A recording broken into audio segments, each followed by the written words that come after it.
أحلت لهم وبصدهم عن سبيل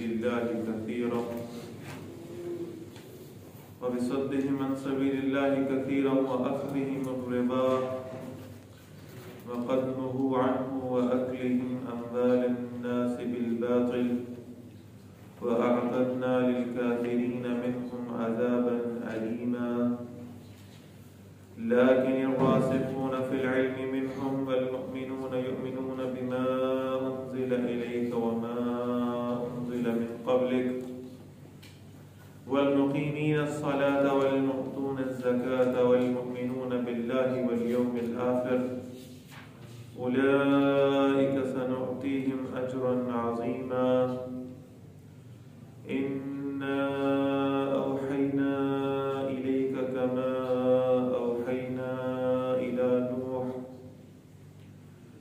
نوح والنبيين من بعده وأوحينا إلى إبراهيم وإسماعيل وإسحاق ويعقوب والأسباط وعيسى وأيوب ويونس وهارون وسليمان وآتينا داود زبورا ورسلا قد قصصناهم عليك من قبل ورسلا لم نقصصهم عليك وكلم الله موسى تكليما رسلا مبشرين ومنذرين لئلا يكون للناس على الله حجة بعد الرسل وكان الله عزيزا حكيما صدق الله العظيم رب اشرح لي صدري ويسر لي أمري واحلل عقدة من لساني يفقهوا قولي اللهم ربنا ألهمنا رشدنا وأعذنا من شرور أنفسنا اللهم أرنا الحق حقا وارزقنا اتباعه وأرنا الباطل باطلا وارزقنا اجتنابه آمين يا رب العالمين سورۃ النساء آیت نمبر 160 سے شروع کرنا انشاءاللہ. اس سے قبل ہم اہل کتاب کا ذکر پڑھ رہے تھے یہود و نصارہ. اسی بات کو آگے جاری رکھا جا رہا ہے. فرمایا فَبِظُلْمٍ مِّنَ الَّذِينَ هَادُوا، تو وہ جو ظلم کیا ان لوگوں نے جو یہودی ہو گئے تھے. حرمنا علیہم طیبات، ہم نے ان پر طیب چیزوں کو بھی حرام کر دیا. احلت لہم، جو ان کے لیے حلال کی گئی تھی، یعنی اس سے پہلے حلال تھی. وَبِصَدِّهِمْ عَنْ سَبِيلِ اللَّهِ كَثِيرًا، اور اس وجہ سے بھی کہ وہ اللہ کے راستے سے بہت زیادہ روکنے والے ہیں. یہ کل 3 جرم بتائے گئے ہیں یہودیوں کے، بلکہ 4 اگلی آیت سے اگر آپ ملا لیں تو یہ 4 جرائم ہیں جن کی انہیں یہ سزا ملی ہے کہ اللہ تعالیٰ نے جو چیزیں ان کے لیے حلال رکھی تھی نا، وہ چیزیں بھی ان پر حرام کر دی. ان کا پہلا جرم کیا تھا؟ فَبِظُلْمٍ مِّنَ الَّذِينَ، وہ جو ظلم انہوں نے کیا یہودیوں نے، سب سے پہلا، سب سے فارموسٹ اور سب سے بڑا جو جرم تھا وہ اللہ تعالیٰ نے یہاں فرمایا ظلم تھا. اور میں پہلے بھی عرض کر چکا ہوں پچھلے درس میں کہ ظلم کی اصطلاح قرآن مجید میں شرک کے لیے استعمال ہوئی ہے. اِنَّ الشِّرْكَ لَظُلْمٌ عَظِيمٌ. تو یہودیوں کا سب سے پہلا جرم تو شرک تھا. تو کسی یہودی سے اگر آپ پوچھیں کہ تم شرک کرتے ہو تو وہ کبھی آپ کو نہیں کہے گا کہ میں تو اللہ کے ساتھ کسی کو شریک ٹھہراتا ہوں. سوال ہی پیدا ہوتا ہے. عیسائیوں سے آپ جا کے پوچھ لیں آپ مشرک ہیں؟ جی بالکل نہیں، ہم تو اہل کتاب ہیں. تو ان کا جو شرک ہے نا اصل میں وہ غلو کی شکل میں تھا. یہ بات ذرا سمجھنے والی ہے. ایک شرک وہ ہوتا ہے جسے لوگ شرک سمجھ کر کریں. ایک وہ شرک ہے کہ جو پہلے غلو ہوتا ہے اور غلو سے پھر وہ شرک کی صورت اختیار کر لیتا ہے. غلو کیا ہے؟ کسی ہستی کو، کسی شخصیت کو اس کی اصل حیثیت سے، اس کی وقت سے بڑھا دینا. دیکھیں اگر کوئی شخص اللہ کا بڑا ولی ہے، اس کی ولایت کا انکار نہیں ہے، لیکن وہ چاہے کتنا ہی بڑا ولی اللہ کیوں نہ ہو، امام الاولیاء بن جائے اور پھر اس جیسے لوگوں سے یہ ساری زمین بھر جائے تو بھی ایک صحابی کے برابر نہیں ہو سکتے. کیوں نہیں؟ لیکن اگر آپ کسی ایک ولی اللہ کو پکڑیں اور اس کو جو ہے نا وہ صحابی کا درجہ دینا شروع کر دیں تو پھر یہ کیا ہوگا؟ غلو. اسی طرح صحابہ کا درجہ بہت اونچا ہے، لیکن سارے صحابہ کا درجہ مل جائے، جمع ہو جائے، اکٹھا ہو جائے تو پھر بھی ایک نبی کے درجے کے برابر نہیں ہو سکتا. اگر ہم کسی صحابی کو درجہ نبوت فائز کریں گے تو یہ ہم کیا کر رہے ہیں؟ غلو کر رہے ہیں. اسی طرح آپ یہ دیکھیے، میں بہت احتیاط سے جملہ استعمال کر رہا ہوں کہ انبیاء علیہ الصلوۃ والسلام ان کا جو درجہ ہے بہت اونچا ہے، بہت بڑا ہے، اس میں کوئی شک نہیں. اللہ کے مخلوقات میں سب سے اونچا درجہ جانا وہ جماعت انبیاء کا ہے. ٹھیک ہے، ان سب جماعت انبیاء کو اکٹھا کر لیں، اللہ کے برابر نہیں ہو سکتا. یہ بات سمجھ آ رہا ہے؟ اسی لیے وہ بڑا مشہور ایک وہ قول ہے نا کہ العبد عبد وان ترفع والرب رب وان تنزل. عبد نے عبد ہی رہنا ہے، چاہے کتنا ہی اونچا کیوں نہ چلا جائے، کتنا ہی رفع کیوں نہ ہو جائے. آدمیت کی معراج رسول اللہ کی معراج تھی نا صلی اللہ علیہ وسلم، اس سے اونچا پھر کون جا سکتا. لیکن ابدیت ہے. اللہ تعالیٰ اس معراج کا بھی تذکرہ کرے، اس سے کیا رفع کسی کو کیا جائے گا، اس سے اونچا درجہ کسی کو کیا دیا جائے گا. جو رسول اللہ صلی اللہ علیہ وسلم کو وقت معراج ملا، اس سے درجہ اوپر ہو سکتا ہے؟ سوال ہی پیدا کرتا. لیکن اللہ تعالیٰ نے جب اس واقعے کا ذکر فرمایا نا سورہ بنی اسرائیل کے اندر، سورہ نمبر 17 پہلی آیت،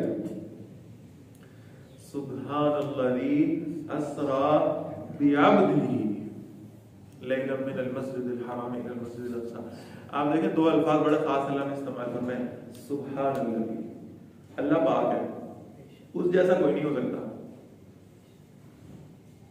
اور رسول اللہ صلی اللہ علیہ وسلم بعد از خدا بزرگ توئی، قصہ مختصر. تو اللہ کے بعد تو جو حیثیت ہے وہ رسول اللہ کی ہے صلی اللہ علیہ وسلم، لیکن اتنی اونچائی کے مقام پر جا کر بھی، اتنی رفتوں اور بلندیوں کی شانیں پا کر بھی رہے بہرحال وہ عبد ہی ہیں. یہ بات سمجھ میں آ رہی ہے؟ اسی لیے آپ دیکھیں کلمہ شہادت کیا ہے؟ اشہد ان لا الہ الا اللہ و اشہد ان محمدن عبدہ رسولہ. اچھا، ایک بات عجیب مجھے محسوس ہوا کرتی تھی کہ رسول کا درجہ جو ہے وہ اب سے تو بہت اونچا ہوتا ہے. اب تو ہم سب بھی ہیں نا الحمدللہ، لیکن یہ کہ رسول تو خاص عبد ہیں، لہذا رسول ہو عبد بھی تو ہو سکتا تھا. لیکن یہ بات سمجھ میں آ جانی چاہیے کہ اصل میں پچھلی قوموں نے یہ کیا کہ اپنے رسولوں کو اور نبیوں کو رسالت اور نبوت کے پیرائے میں جب لے کر آئے تو ان کی شان عبدیت کا انکار کر دیا، انہیں اللہ کا بندہ ماننے سے انکار کیا. یہ کیا یہودیوں نے بھی اور یہ کیا، وہ غلو اس حد تک پہنچا کہ اللہ کے نبیوں کو اللہ کے برابر سمجھ گیا. یہودیوں نے عزیر علیہ السلام کو اللہ کا بیٹا بنا لیا. عیسائیوں نے عیسیٰ علیہ السلام کے ساتھ یہی معاملہ کیا. اللہ کے نبی تھے، اللہ کے نبی مانتے، اللہ کو توحید کے ساتھ مانتے رہتے، عیسیٰ علیہ السلام کو اللہ کا نبی مانتے، عزیر علیہ السلام کو اللہ کا نبی مانتے. ان کی اس حیثیت میں ہم رسول اللہ صلی اللہ علیہ وسلم کی تھوڑی شانیں اور عظمتیں بیان کرتے ہیں. الحمدللہ ہمارا بس نہیں چلتا کہ ہماری پوری زندگی اسی کام میں لگ جائے کہ رسول اللہ صلی اللہ علیہ وسلم کی عظمت اور شان بیان کرتے رہیں، لیکن ہم کبھی رسول اللہ صلی اللہ علیہ وسلم کو اللہ نہیں قرار دیتے، خدا نہیں مانتے. تو لہذا یہ اپنے نبی کی شان و عظمت کا ذکر کرتے، ان پر ایمان لاتے، ان کی پیروی کرتے، ان کی اتباع کرتے، بہت اچھا. انہوں نے اصل میں ان انبیاء علیہ السلام کو اللہ کا بیٹا کنسیڈر کر لیا، اور جب بیٹا مانا تو وہ ہے یہ کہ بیٹا باپ کا جانشین ہوا کرتا ہے عمومی طور پر، تو پھر یہ کہ خدائی میں شریک بھی مان لی. تو یہ وہ معاملہ ہے جس میں یہودیوں نے ظلم کیا. تو پہلا جرم ان کا ڈسکس ہو گیا فَبِظُلْمٍ مِّنَ الَّذِينَ هَادُوا، جو ظلم انہوں نے کیا تھا یہودیوں نے. وہ کون سا ظلم تھا؟ غلو کیا، اور غلو کو پھر شرک کی شکل دے. جی بچڑے کی پوجا بھی ہو سکتی ہے. اصل میں تو مسئلہ تو شرک ہی ہے نا. آج کے یہودیوں کی اگر ہم بات کریں گے تو آج کے یہودی تو یعنی کوئی بچڑا وغیرہ نہیں پوچھتے, لیکن عزیر علیہ السلام کو اللہ کا بیٹا وہ بھی مانتے ہیں. جی یعنی غلب ہے نا, غلب ہے. میں اشارتاً یہ مثال آپ کو دے رہا ہوں نا کہ بہت سارے لوگ ایسے ہیں جن سے شرک کا ارتکاب ہوتا ہے, لیکن رسول اللہ صلی اللہ علیہ وسلم کے ساتھ بعض وقت خدائی صفا جوڑ دیتے ہیں. ان سے پوچھا جائے تو وہ کہیں نہیں ہم نہیں ایسا کرتے. تو بہرحال اس میں بہت احتیاط کی ضرورت ہے. اور پھر خاص طور پر یہ ذہن میں رکھیں کہ یہ آیات جب نازل ہو رہی ہیں تو رسول اللہ صلی اللہ علیہ وسلم کے دور میں بہرحال یہودیوں کو جو ایڈریس کیا جا رہا ہے تو وہاں تو بشرا موجود نہیں ہے, وہاں تو وہی لوگ ہیں جو شرک کرنے والے ہیں. تو اس اعتبار سے ایک تو بات یہ آگئی کہ انہوں نے ظلم کیا ہے. فرمایا حرمنا علیہم طیبات, ہم نے ان پر طیب چیزوں کو بھی حرام کر دیا, احلت لہم جو اصل میں ان کے لیے حلال کی گئی تھیں. یہ بہت سی چیزیں تھیں. مثال کے طور پر جو سب سے بڑی مثال تاریخ میں بیان کی جاتی ہے, یعقوب علیہ السلام نے اپنے ایک ذاتی میلان کی وجہ سے اونٹ کا گوشت کھانا چھوڑ دیا. یہودیوں نے یہ سمجھا کہ گویا اونٹ کا گوشت ان پر حرام ہے. بات سمجھ میں آ رہی؟ اونٹ کا گوشت ان پر حرام ہے. اچھا اللہ تعالیٰ چاہتے تو اس بات کو واضح فرما دیتے, وہی آتی اللہ تعالیٰ بتا دیتے کہ نہیں بھائی ایسا نہیں ہے, یہ یعقوب علیہ السلام کا یہ اپنا فیصلہ تھا, انہوں نے ان کا گوشت کھانا چھوڑ دیا, لہذا تم یہ کھا لیا کرو, ہو سکتا ہے. لیکن بار اللہ تعالیٰ نے اس کو سسپینڈڈ چھوڑا اسی معاملے میں کہ ٹھیک ہے پھر اب جو انہوں نے جو کچھ کیا ہے نا انہوں نے, اب ان کی مت ماری گئی ہے, اب یہ حرام چیز حلال چیزوں کو بھی اپنے اوپر حرام سمجھیں گے اور ہم انہیں ان پر حرام رہنے دیں گے. تو یہودیوں نے اونٹ کا گوشت کھانا ان پر حرام کر دیا.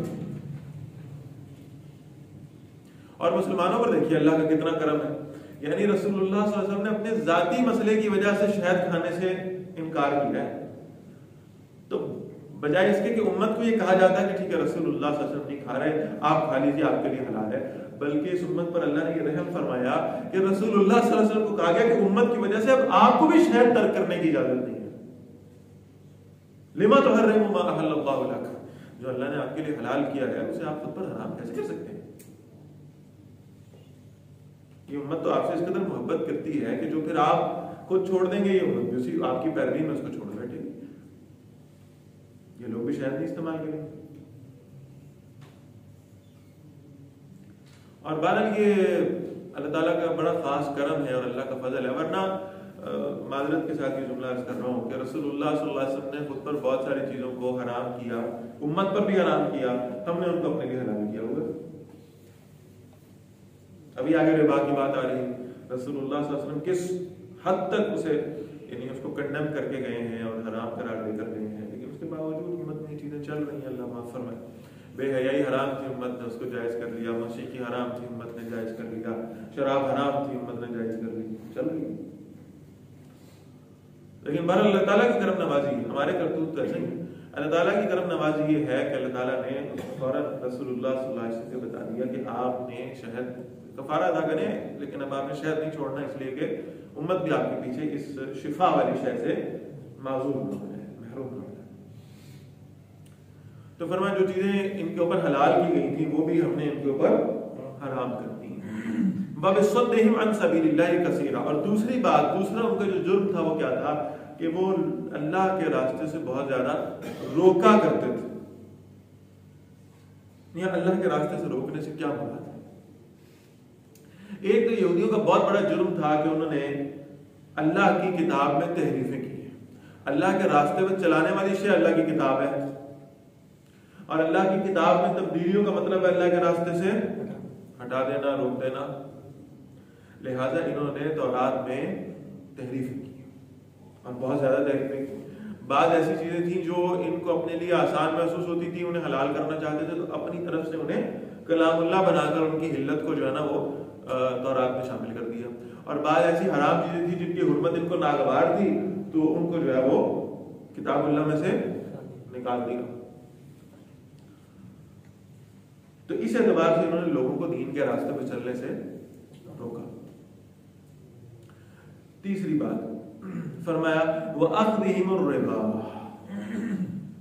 دیکھیں ایک بات یاد رکھیں، رسول اللہ صلی اللہ علیہ وسلم کی ایک حدیث ہے جو اس معاملے میں بڑی فٹ بیٹھتی ہے۔ آپ صلی اللہ علیہ وسلم فرماتے ہیں کہ جب کوئی قوم کسی بدعت کو اپنا لیتی ہے تو اللہ تعالیٰ اس سے ایک سنت کو واپس لے لیتے ہیں۔ جو بدعت رواج پائی جاتی ہے نا تو اللہ تعالیٰ جرم کے طور پہ سنت کو واپس لے لیتے ہیں، وہ سنت معلوم ہے۔ اسی کو اگر اسی فارمولے کو اگر اپلائی کیا جائے نا تو جس قوم میں کوئی حرام شے فروغ پا جاتی ہے، عام ہو جاتی ہے، لوگ اس کو حرام سمجھنا چھوڑ دیتے ہیں، اللہ تعالیٰ اس کے بدلے میں ان سے حلال چیزیں واپس لے لیتا ہے۔ اور حرام چیزوں میں اعمال کے اعتبار سے فقہا نے لکھا ہے کہ سب سے بڑی حرام شے، سب سے بدترین گناہ اور جرم جو ہے نا وہ اصل میں سود ہے۔ اعمال عقائد کے اعتبار سے شرک ہے، اعمال کے اعتبار سے سود ہے۔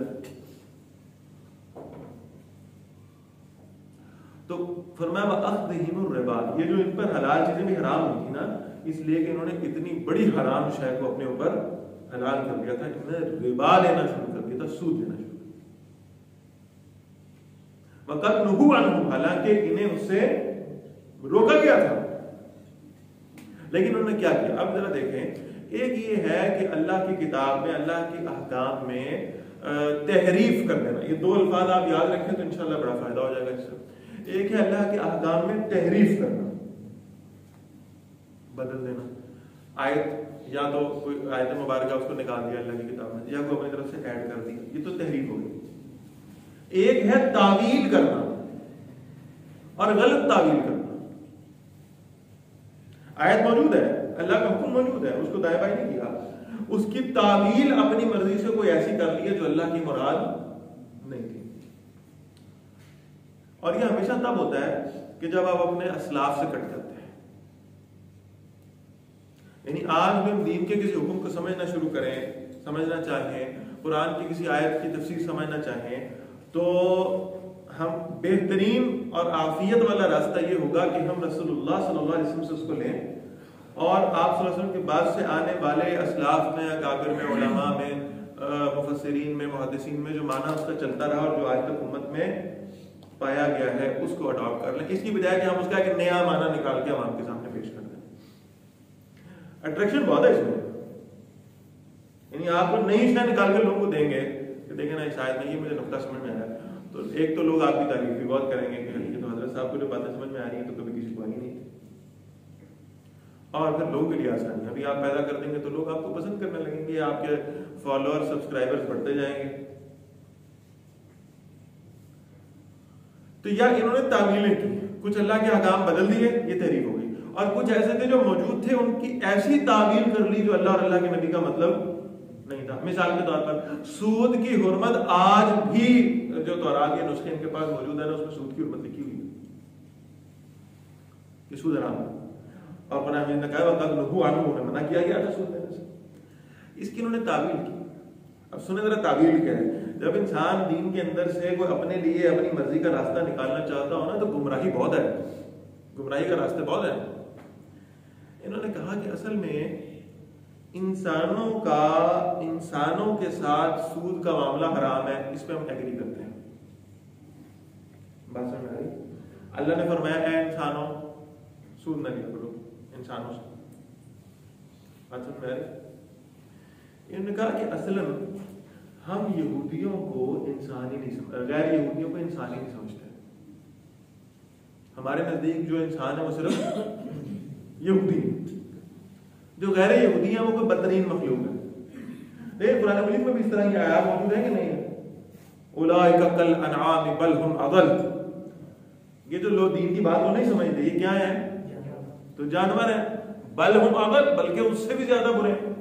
تو اس کا مطلب ہے کہ ایک شخص کو آپ گمراہ سمجھیں کہ یہ دین کی بات نہیں سمجھ رہا، دین پہ نہیں چل رہا، دین کا مخالف ہے، تو آپ تو اس کے ساتھ جانوروں کی طرح ٹریٹ کرنے لگیں گے، آپ اس کو نکیل ڈال دیں گے، آپ اس کو چارہ کھلانا شروع کر دیں گے تو جانور ہو گئے۔ یہ بات سمجھ میں آ رہی نہیں آ رہی؟ اصول یہ ہوتا ہے کہ تشبیہ، میں اب ایک ٹرمینالوجی بولنے لگا ہوں، سمجھا دیتا ہوں انشاءاللہ آسان ہے۔ تشبیہ من کل الوجوہ نہیں ہے، من بعض الوجوہ ہے، یہ ایک اصول ہے فقہ کا۔ تشبیہ من کل الوجوہ نہیں ہے، من بعض الوجوہ ہے، بعض چیزوں کی تشبیہ ہوتی ہے، ہر شے کی نہیں ہوتی۔ مثال کے طور پر اگر میں کسی کو کہوں گا یہ تو شیر آدمی ہے، یہ شیر ہے، اس کا یہ مطلب نہیں ہے کہ شیروں والے سارے احکامات اس پہ لاگو ہوں گے. اس کا مطلب یہ نہیں ہے کہ اس کی کوئی دم بھی ہے جیسے شیروں کی دم ہوتی ہے. اس کا یہ بھی مطلب نہیں ہے کہ وہ جیسے شیر کے معاملے میں ہے کہ بھئی وہ یعنی خونخوار جانور ہے اور اس طرح کا یہ بھی. اصل میں اس کو شیر کہنے کا مطلب کیا ہے؟ من بعد الوجوم ہے. اس کی بہادری کی مثال دی ہے, اس کی بہادری کو تشبیہ دی گئی ہے. بات سمجھ میں آ گئی؟ انہوں نے کہا اچھا اولئک کالانعام, اس قسم کی تورات میں چیزیں موجود ہیں. انہوں نے کہا اچھا یہ جو غیر یہودی ہے نا یہ تو انسان ہی نہیں ہے. تو چونکہ انسانوں کے ساتھ سود لینے کا معاملہ حرام ہے تو یہ چونکہ غیر انسان ہے, لہذا ان سے اگر ہم سود پہ کو کاروبار کر لیں تو اس میں کوئی حرج ہے. کیسے خوبصورت تعبیر لے رہے ہیں. اب آج بھی آپ کو نوٹ فرمائیں, اسرائیل کے اپنے اندر سود کا معاملہ بالکل حرام ہے, کوئی سودی سسٹم نہیں ہے. کہتے ہیں یہودی سے سود نہیں لے سکتا, لیکن باقی پوری دنیا کے اندر سود کا سارا نظام جو بلڈ اپ کیا ہے وہ اصل میں باقی ساری دنیا سے سود لے رہے ہیں. Even United States of America کے اندر جتنے جو بینکنگ سسٹم ہے جتنا وہ سب کی بنیادیں یہودیوں کے پاس ہیں, اس کے جو مالک ہے وہ یہودی کا. لہذا وہ ساری دنیا کو سود میں پھنسائے ہوئے ہیں, ان سے سود لے بھی رہے ہیں, انہیں سود پہ قرضے دے بھی رہے ہیں. یہودیوں کے ساتھ سود کے قائل ہیں. لہذا یہ انہوں نے اللہ کے ایک حکم کی من مانی تعبیر کر اپنی سائڈ بھی سیو کر لی کہ یہودیوں کو نہ نقصان پہنچے. بھائی ایک یہودی دوسرے یہودی کو اگر سود پہ قرضہ دے گا تو جب دوسرے نے واپس کرنا ہے تو اس سے زیادہ دینا پڑے گا, اس کا نقصان ہوگا. کہ یہودی کو جب قرضہ دے گا تو سود پہ نہیں ہوگا, وہ غیر سودی نظام بالکل صاف ستھرا. لیکن جب غیر یہودیوں کے ساتھ ہم معاملہ کریں گے تو ان کی تو ہم جان نکالیں گے سود کے ذریعے سے, خون پی جائیں گے. یہ انہوں نے اللہ کے حکم کی تعویل کی اور غلط تعویل کی. تو فرمایا انہوں نے سود کو اپنے لیے جائز سمجھ لیا تھا اور حالانکہ انہوں نے منع کیا گیا تھا. فرمایا وَأَكْلِهِمْ أَمْوَالُ النَّاسِ بِالْبَاطِلِ, اور چوتھی شے کیا ہے, یہ لوگوں کا مال کھاتے ہیں باطل طریقے سے. یہ اب اتنا وسیع اسپیکٹرم ہے اس ایک جرم کا کہ آپ حیران ہوں گے. اب آپ اس میں ساری چیزیں ملا لیجئے. جھوٹ بول کے مال بیچنا, منافع کمانا حرام ہے, باطل طریقہ ہے مال کھانے کا. دھوکہ دینا, ذخیرہ اندوزی کرنا, جھوٹ بولنا, کم تولنا, یہ سب چیزیں کیا ہیں؟ غلط طریقے سے لوگوں کا مال کھانا ہے, باطل طریقے سے. اور اس میں علماء یہود نے توخیر کر دی نا. یعنی یہ ہوتا تھا کہ ان کے پاس کوئی شخص آتا تھا اور انہیں آ کر جانا کچھ چندے کی آفر کرتا تھا, اور جو اس کا من مانا فتویٰ ہوتا تھا نا وہ کسی نہ کسی طریقے سے کچھ نہ کچھ تعویل کر کے اسے وہ اس فتوے میں جو شاید وہ چاہ رہا ہوتا تھا اس کو جائز کرتا. یہ بتایا اللہ تعالیٰ نے سورہ توبہ کے اندر کہ یہ جو علماء یہود ہیں یہ تو لوگوں کو اللہ کے راستے سے روکنے کا جو ہے نا وہ کام کر رہے ہیں, اور روکتے بھی کیسے ہیں کہ پیسوں کے لیے ان کا مال کھاتے ہیں باطل طریقے سے, سونا چاندی اکٹھا کرتے ہیں اپنے.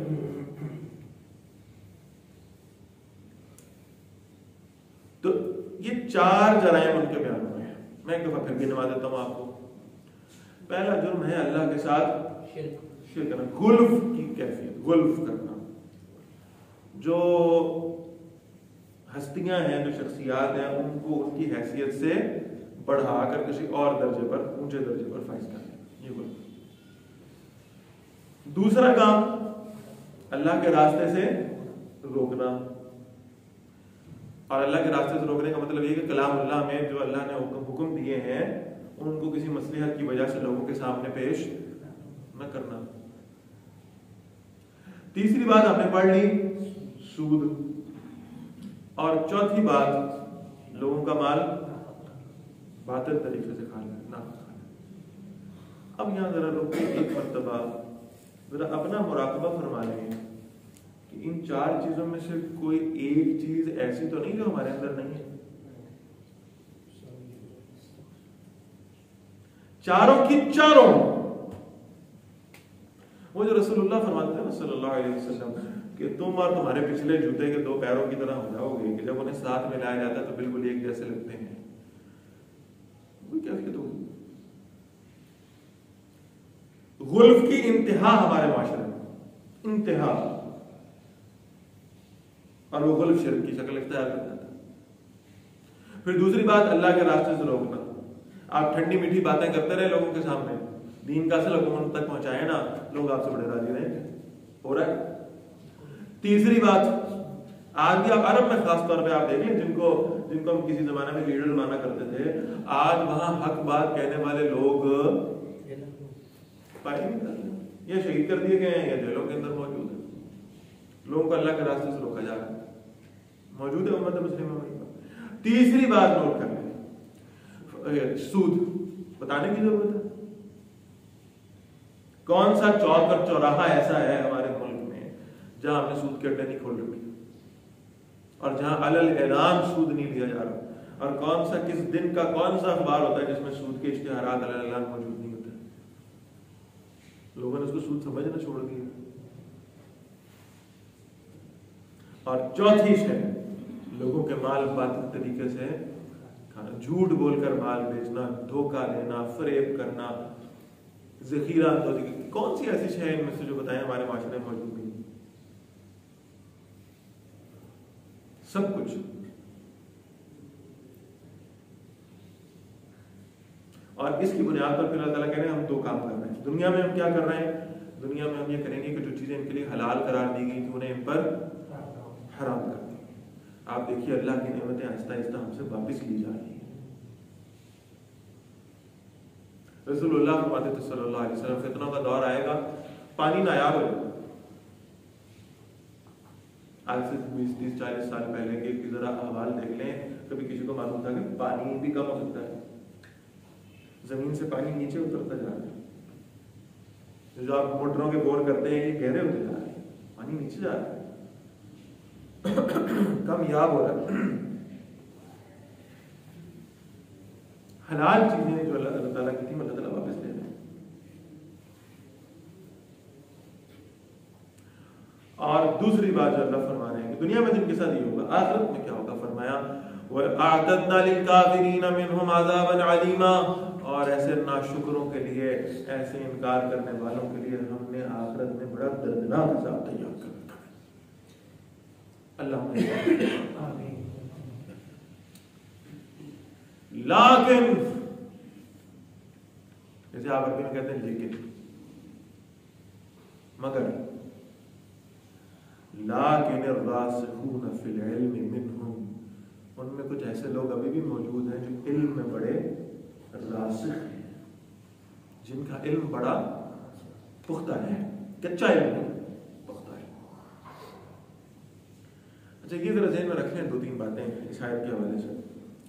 پہلی بات یہ سمجھ لیں کہ اس میں مفسرین نے لکھا ہے کہ اس میں اشارہ ہے ان لوگوں کی طرف جیسے عبداللہ بن سلام رضی اللہ تعالیٰ، یہ بہت بڑے یہودی عالم تھے، بڑے، اور ان کا معاملہ یہ تھا کہ تورات کو بہت اچھا جانتے تھے، مدینہ منورہ میں رہتے تھے، ان کی ہمشیرہ بھی عالمہ تھی، میں پہلے بہت دفعہ واقعہ عرض کر چکا ہوں۔ جب انہیں معلوم ہوا کہ ایک صاحب جن کا نام محمد ہے صلی اللہ علیہ وسلم، یہ مکہ مکرمہ سے ہجرت کر کے مدینہ منورہ آ رہے ہیں، اس وقت تو یثرب ہوا کرتا تھا، یہ یثرب آ رہے ہیں اور لوگ ان کے استقبال کے لیے کھڑے ہیں، اور باہر سے آوازیں آ رہی ہیں طلع البدر علینا من ثنیۃ الوداع، اور بچیاں دف پر استقبال بھی کر رہی ہیں، اور ایک قافلہ بنا ہوا ہے۔ تو ظاہر ہے کہ جب اس طرح کی کوئی کیفیت ہو، آپ کو یعنی اپنے گھر میں بیٹھے ہوئے محلے میں کوئی ڈھول بجنے کی آواز آئے، کوئی نعرے بازی ہو، کوئی شور ہو، کوئی جلسہ جلوس گزر رہا ہو، ریلی گزر رہی ہو، تو آپ کا فوراً دل کرتا ہے کہ ذرا چھت پہ جا کے دیکھیں ہو کیا رہا ہے۔ عبداللہ بن سلام رضی اللہ تعالیٰ یہودی تھے، اس وقت عالم تھے، انہوں نے سوچا کہ اوپر جا کر دیکھتے کیا ہو رہا ہے، چھت پہ چڑھ گئے، ہمشیرہ بھی ساتھ تھی۔ جب ان کی پہلی نظر پڑی ہے رسول اللہ صلی اللہ علیہ وسلم، اچھا یہ بات ذہن میں رکھیں کہ رسول اللہ صلی اللہ علیہ وسلم کے ساتھ بہت سارے لوگ تھے جو پہلے سے ہی مان لا چکے تھے، لیکن 12 لوگ پہلے قافلے میں آئے، 75 لوگ دوسرے قافلے میں آئے، تو یہ 100 کے قریب تو ہی ہو گئے تھے، اس کے علاوہ بھی لوگ تھے موجود جو ایمان لا چکے تھے، تو ان سب میں رسول اللہ صلی اللہ علیہ وسلم کو گھیرا ہوا تھا، اور رسول اللہ صلی اللہ علیہ وسلم کے ساتھ سیدنا ابوبکر بھی تھے رضی اللہ عنہ، تو پہچاننا اتنا آسان نہیں ہوتا۔ 100-150 لوگ ایک جگہ پہ موجود ہوں، آپ ان میں سے کسی کو پہچاننا ہو تو مشکل نہیں ہوتا، مشکل ہوتا ہے، لیکن بہرحال بات یہ ہے کہ وہ جو نور نبوت ہے وہ تو دور سے نظر آتا.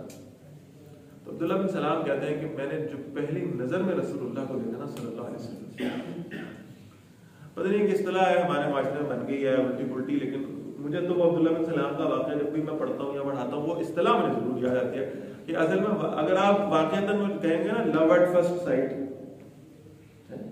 پہلی نظر میں جو محبت کا معاملہ ہے وہ تو آپ کو عبداللہ بن سلام کی زندگی میں ملے گا کہ ایک نظر صرف رسول اللہ صلی اللہ علیہ وسلم کے چہرہ انور پر ڈالی ہے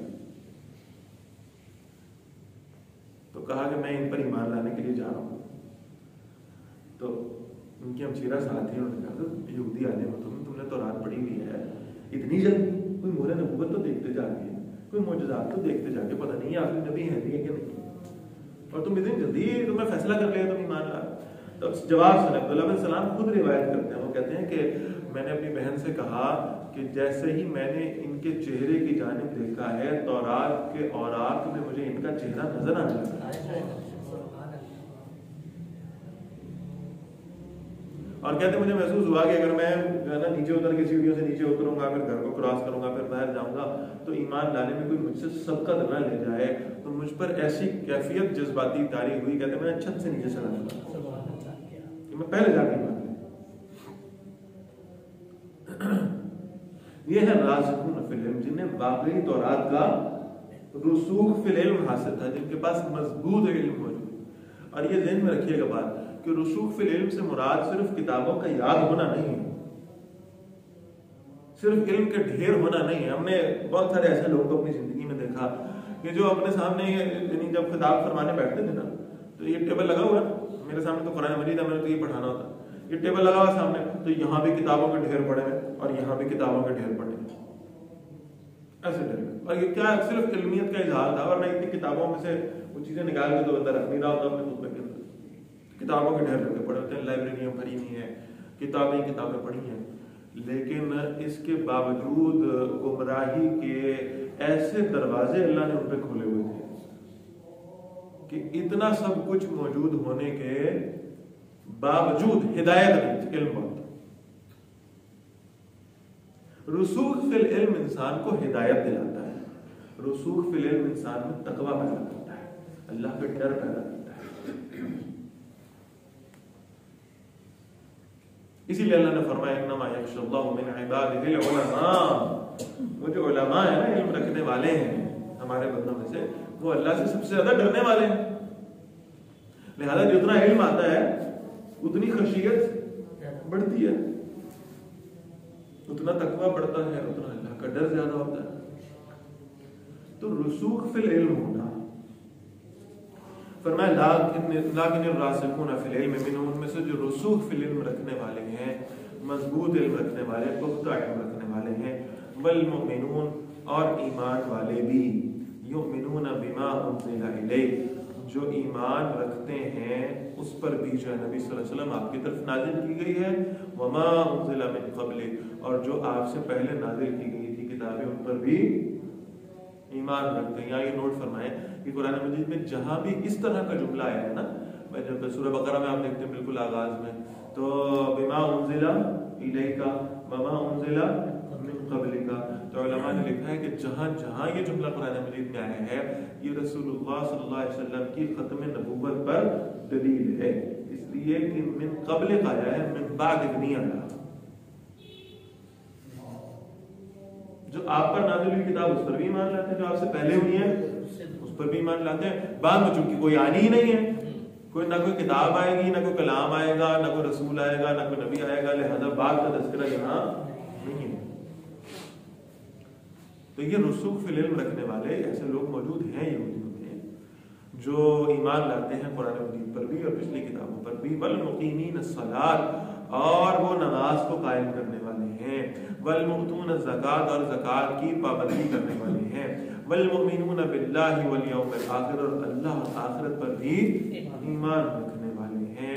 اولئک سنؤتیہم اجرا عظیما، یہ وہ لوگ ہیں جن کو ہم بہت بڑا اجر عطا فرمائیں گے. کہ جب حقیقت ان کے سامنے آ گئی تو پھر یہ اس کو قبول کرنے سے جھجکے نہیں ہیں، گھبرائے نہیں ہیں، بلکہ انہوں نے فوراً اس حق کو قبول کر لیا، ایمان لے آئے. ایسے لوگ رسول اللہ صلی اللہ علیہ وسلم کے زمانے میں بھی موجود تھے، اور ایسے لوگ آج بھی کوئی یہودیوں میں موجود ہو سکتے ہیں. اسی لیے ہمیں جو تلقین ہے وہ یہی ہے کہ ہم ان تک اپنی دعوت پہنچاتے تھے. ہمیں ان کی پالیسی سے جو اختلاف ہے وہ اپنی جگہ پر ہے. ہم ان کی کسی سفارتی حیثیت کو ماننے کی قائل نہیں ہیں. ان کی جو چالیں اور سازشیں ہیں ہم ان سے بخوبی آگاہ ہیں. انہوں نے جو ظلم کیا ہے مسلمانوں پر ہم اس سے بھی بخوبی آگاہ ہیں. لیکن ہم نے صرف ایک دروازہ ان کے لیے دعوت کا کھلا رکھا ہے کہ اگر ہماری، اور صرف یہودیوں کے لیے کیوں، عیسائیوں کے لیے بھی یہی معاملہ ہے، ہندوؤں کے لیے، سکھوں کے لیے، کسی اور مذہب کے لیے، دعوت کا دروازہ ہمیشہ کھلا ہے. انفرادی طور پر ہم اللہ کا دین ان تک پہنچاتے رہیں گے، انہیں اس بات کی دعوت دیتے رہیں گے، ان کے سامنے دلائل رکھتے رہیں گے. شاید وہ مان لیں، شاید وہ اللہ کو مان لیں، شاید وہ اللہ کے نبی صلی اللہ علیہ وسلم پر ایمان لیں. اس کی کوشش بہرحال ہم جاری رکھیں گے. اور ایسے جو لوگ ہوں گے جو پھر ظاہر ہے کہ حق کو سمجھیں گے اور اس کو پھر قبول کر لیں گے. اب ذرا الفاظ دیکھ لیں گے، یہ محذوف ہیں اس کے اندر، لیکن مجھے محسوس ہوتا ہے کہ اس سے یہ نتیجہ نکل سکتا ہے. اور میں وہ والی تعبیر نہیں کر رہا جو یہود کیا کرتے تھے، لیکن آپ اندازہ کریں اللہ تعالیٰ فرما رہے ہیں ان میں سے وہ لوگ جو حق کو قبول کر لیں گے، ایمان لے لیں گے، سنؤتیہم اجرا عظیما، ہم ان قریب ان کو بہت بڑا اجر دیں گے. بات سمجھ میں آ رہی؟ تو ان کے لیے اجر عظیم ہے. کن کے لیے؟ جو یہودی تھے، عیسائی تھے، کسی نسب سے تعلق رکھتے تھے، انہوں نے اسلام قبول کر لیا، اسلام کے ٹریک پہ چل پڑے، اسلام کے راستے پہ چل پڑے. ان کے لیے کیا ہے؟ اجر عظیم ہے. تو ان کے لیے جو اجر عظیم ہے، ان کو اس ٹریک پہ لانے والوں کے لیے کتنا اجر ہوگا؟ ان کو دعوت دینے والوں کے لیے کتنا اجر ہوگا؟ ان کو قرآن پڑھانے والوں کے لیے کتنا اجر ہوگا؟ ان کو دین کی توحید کے دلائل دینے والوں کے لیے کتنا اجر ہوگا؟ یعنی بات زیادہ ہی ہوگا نا.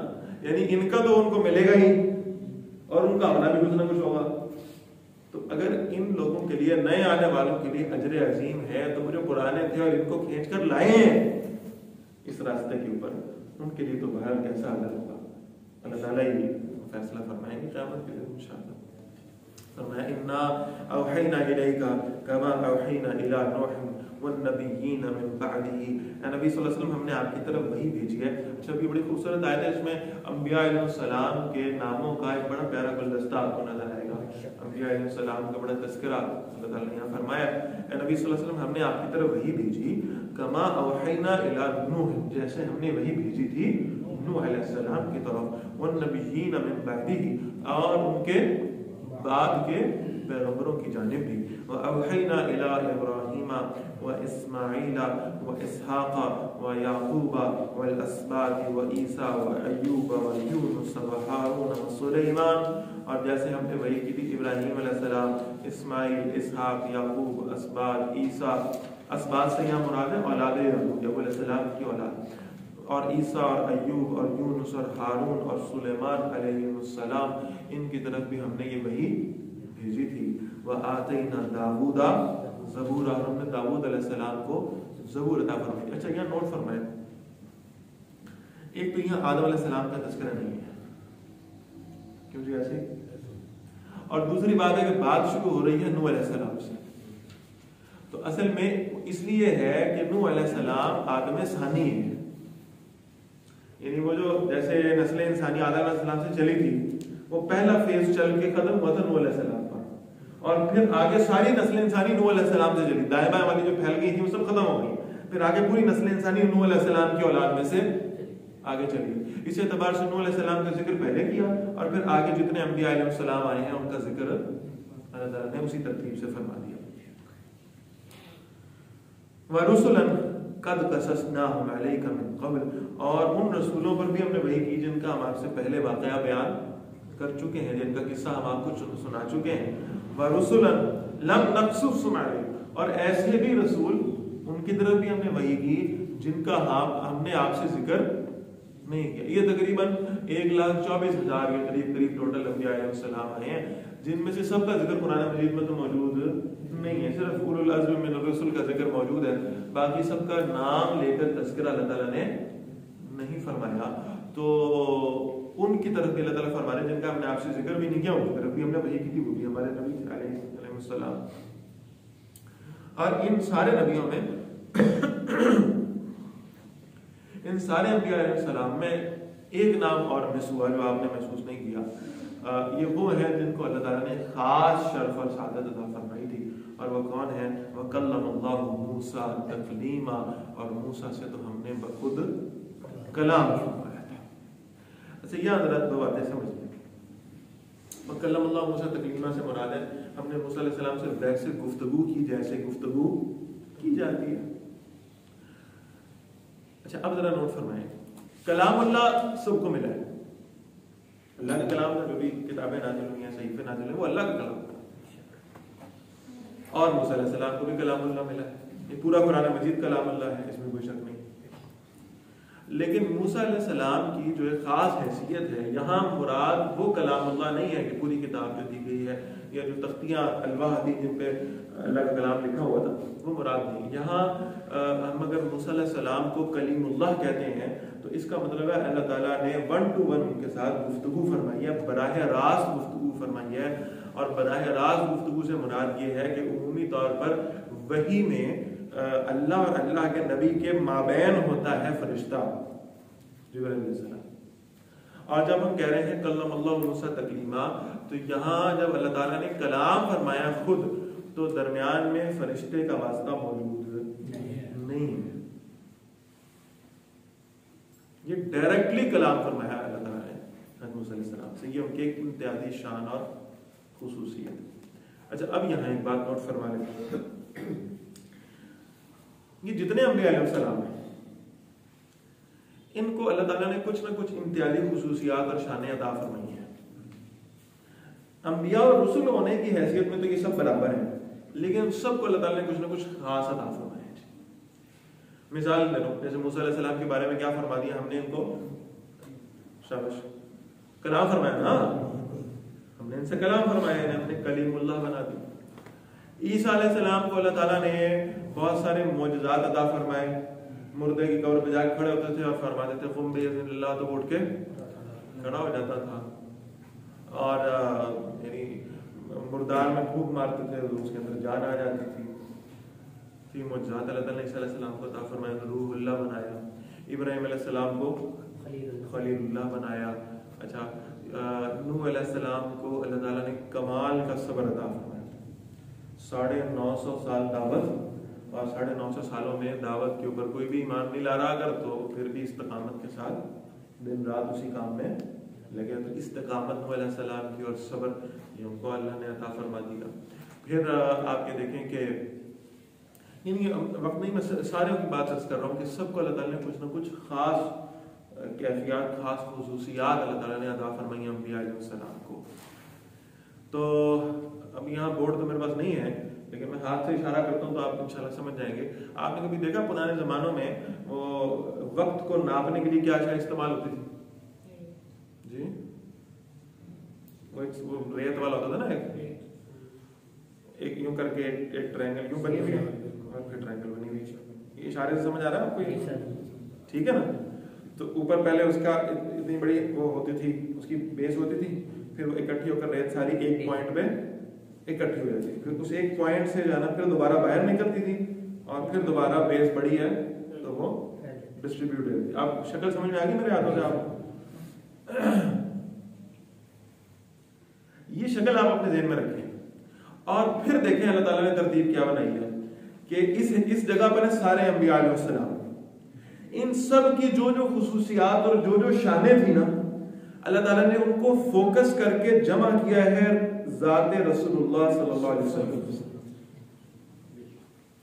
کیوں جی بات سمجھ میں آ رہی ہے؟ ان کا تقوی، ان کا زہد، ان کا اللہ سے تعلق، ان کے ساتھ اللہ کی جو خلت اور معیت تھی اور دوستی تھی اور استقامت تھی دین کے راستے میں، اور پھر یوسف علیہ السلام کی خوبصورتی اور یونس علیہ السلام کا صبر اور نوح علیہ السلام کی استقامت اور ابراہیم علیہ السلام کی محبت، ان سب کو اللہ تعالیٰ نے کیا کیا؟ جمع کیا ہے ایک ذات میں، اور وہ ہے محمد الرسول اللہ صلی اللہ علیہ وسلم. اور اب آپ پھر یہاں پہ فوکس ہو گیا سارا کام. اور یہاں سے پھر آپ فوکس کریں نیچے، اس کو کھولیں تو جو سارے کا سارا ساری کی ساری خصوصیات کی ذات رسول اللہ صلی اللہ علیہ وسلم میں، اللہ تعالیٰ نے ان کو پھر کھولا ہے اور انہوں نے تقسیم فرما دی ہے رسول اللہ صلی اللہ علیہ وسلم کے صحابہ کے. یعنی نبی صلی اللہ علیہ وسلم صادق اور امین تھے نا، تو ابو بکر کیا ہے؟ صدیق ہے، اور صداقت آ گئی. اور نبی صلی اللہ علیہ وسلم کفر اور اسلام کے مابین فرق ہے، تو عمر کیا ہو گئے؟ فاروق ہو گئے. کیوں؟ اور رسول اللہ صلی اللہ علیہ وسلم کی ذات میں دنیا سے بے پناہ غنا موجود ہے، تو عثمان کیا ہو گئے؟ غنی ہو گئے. اور رسول اللہ صلی اللہ علیہ وسلم سے بڑا شجاع اور بہادر کوئی نہیں، تو علی کیا ہو گئے؟ حیدر کرار رضی اللہ تعالی عنہ اجمعین. اور مثالیں دے سکتا ہوں، لیکن آپ اندازہ کریں وہ چیزیں کھلی ہیں، پھر وہ ڈسٹریبیوٹ ہوئی. اللہ کے رسول صلی اللہ علیہ وسلم قرآن مجید کو سب سے بہترین جاننے والے ہیں، تو عبداللہ بن عباس مفسر قرآن بن گئے. اور رسول اللہ صلی اللہ علیہ وسلم حدیث عطا فرمانے والے ہیں، تو عبداللہ بن عمر محدث بن گئے. اور رسول اللہ صلی اللہ علیہ وسلم فقہ عطا فرمانے والے ہیں، فقہ کے سب سے بڑے ماہر ہیں، تو عبداللہ بن مسعود فقیہ بن گئے. اور اللہ کے رسول صلی اللہ علیہ وسلم سب سے بڑے زہد اور تقوی والے ہیں، تو ابو ذر غفاری سب سے زیادہ زہد اور تقوی والے بن گئے.